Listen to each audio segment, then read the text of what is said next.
Les savants nous disent, le mariage est un des engagements les plus importants de la vie de l'être humain, l'insan. Car soit il préservera sa moitié de sa religion, ou soit il égarera sa famille et lui-même, wal-iyadhu billah. Donc il incombe ainsi que tu bases cette demande en mariage sur les bases de la religion ad-din. Ne te précipite pas, ya Abdallah. Maintenant que tu penses avoir choisi, il incombe que tu demandes. Et avant de demander à l'être humain, demande à Allah. Avant de consulter l'être humain, consulte Allah, tabaraka wa ta'ala. Car c'est lui qui te donnera, et c'est lui qui sait, jalla wa ala, et c'est lui qui connaît, tabaraka wa ta'ala, ce que toi tu ne connais pas.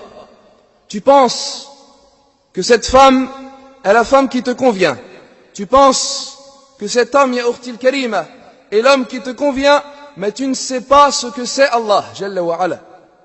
Allah, tabaraka wa ta'ala, lui, il sait si cet homme te convient ou si cette femme te convient. À toi de le consulter, tabaraka wa ta'ala, et parmi ce qu'Allah jalla wa ala nous a légiféré, nous a accordé, nous a donné, tabaraka wa ta'ala, ce qu'il n'a pas donné au peuple précédent, ce n'est autre que la prière de la consultation. Salatul istikhara est une chose et un bienfait qu'Allah a accordé à la communauté de Muhammad alayhi salatu wassalam.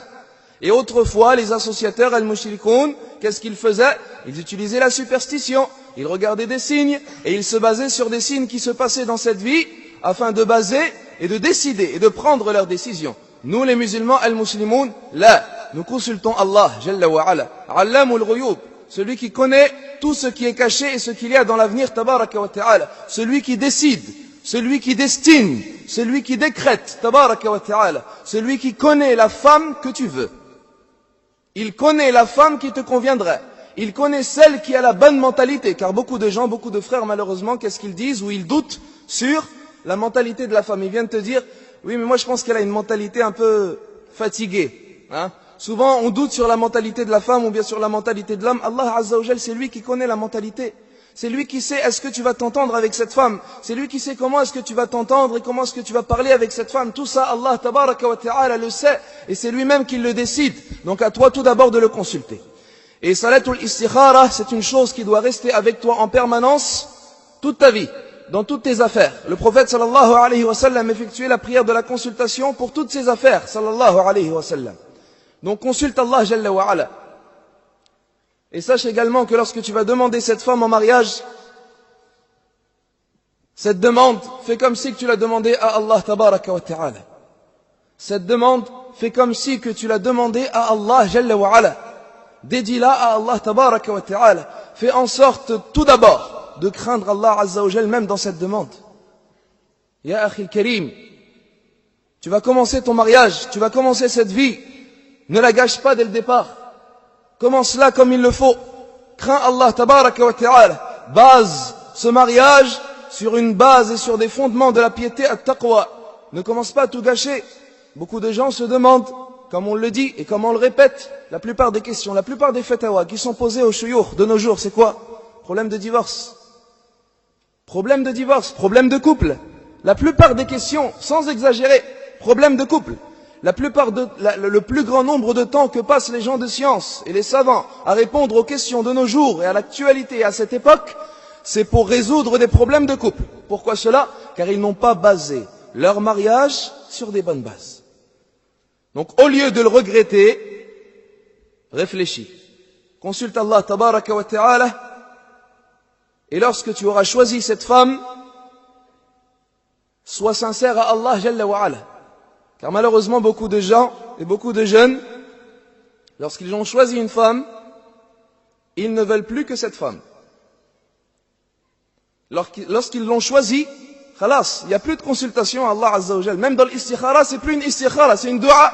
Demande à Allah Azza wa Jal de lui accorder cette femme. Il veut que cette femme. Il pense qu'à elle. C'est pas ça l'istikhara.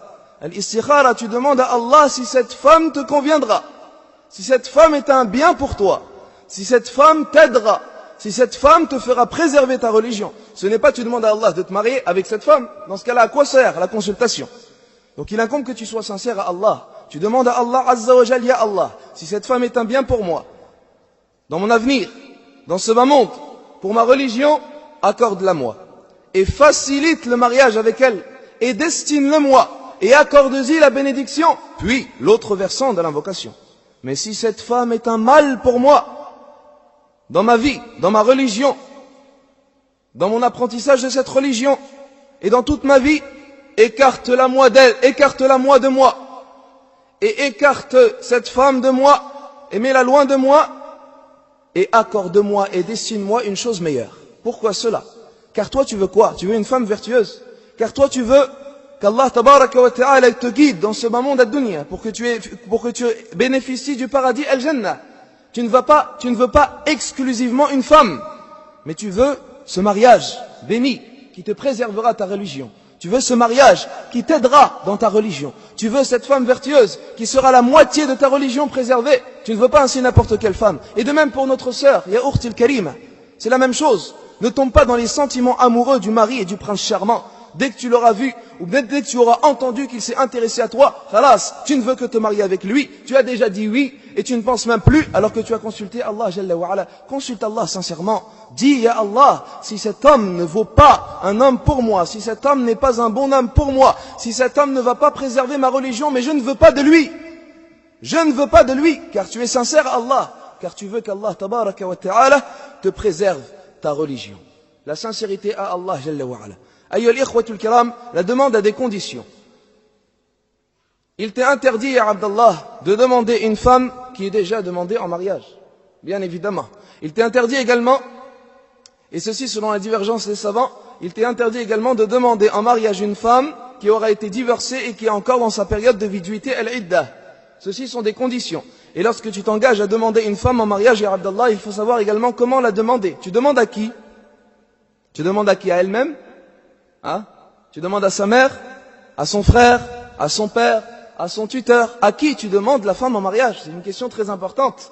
Car malheureusement, beaucoup de gens, beaucoup de jeunes, jouent les héros. Ouais, ça y est, j'ai choisi, etc. Mais après, quand il consiste à demander et à se mettre en position d'homme devant le père de cette femme, tu le vois plus.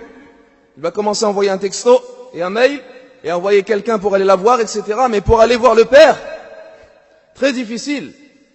Non, il n'a pas la même mentalité. Quoi, il n'a pas la même mentalité? Ton beau-père, il va rester ton beau-père jusqu'à la mort. Tu devras vivre avec lui, l'inviter, discuter, savoir parler avec lui, savoir rigoler avec lui, avoir un bon comportement envers lui. Ça sera ton beau-père. Il faut que tu restes avec lui jusqu'à ta mort. Donc il incombe de commencer ces relations dès maintenant. Quand tu demandes ta femme en mariage, ya Abdallah, c'est un conseil de notre part, et de ma part plus personnellement. Va voir directement son tuteur. N'essaye pas de feinter. Allah Azza wa Jal feintera wa l'a'yadhu billah avec toi. N'essaye pas de commencer par al-haram wa l'a'yadhu billah. N'essaye pas de commencer à discuter, à téléphoner, à chatter, à envoyer un texto. Pourquoi cela? Pourquoi tu gâches tout? Demande à son tuteur. Est-ce que toi tu aimerais, lorsque tu auras une fille, que ta fille discute avec un homme sans que tu sois au courant? Est-ce que tu aimerais qu'un homme chatte avec cette fille alors que tu ne connais même pas cet homme, alors qu'il va peut-être feinter, ou la tromper, ou la draguer? Tu aimerais pas cela. Et comme le disent les savants, kama tadinu tudan, comme on fait, comme vous faites, on fera avec vous. Eh bien de même, fais attention et respecte le père de cette femme et respecte son tuteur. Et nous disons et nous rappelons la chose très importante concernant le tuteur, car malheureusement de nos jours, beaucoup de jeunes musulmans et malheureusement également de jeunes musulmanes s'amusent avec le statut du tuteur. Mon père ne fait pas la prière et il boit de l'alcool. Il a refusé que je me marie. Est-ce que je peux choisir un autre tuteur? De l'autre côté, son père ne fait pas la prière, pratique pas la religion. Est-ce que je peux trouver un autre tuteur pour la fille? C'est son père, Yahri. Tu veux changer de père?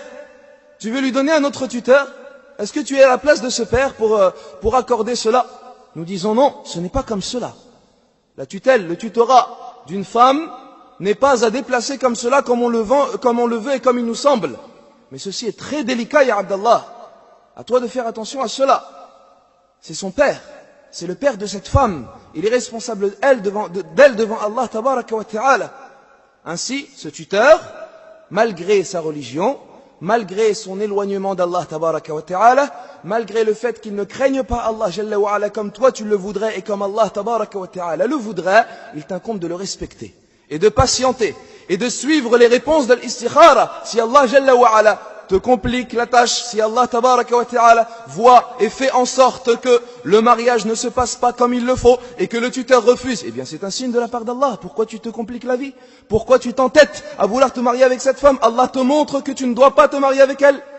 Non, mais les gens s'entêtent. Pourquoi? Parce que les frères, ils veulent absolument se marier avec cette sœur. Et parce que la sœur, elle veut absolument se marier avec ce frère. Pourquoi cela? Parce que la famille, à l'origine, n'était pas au courant.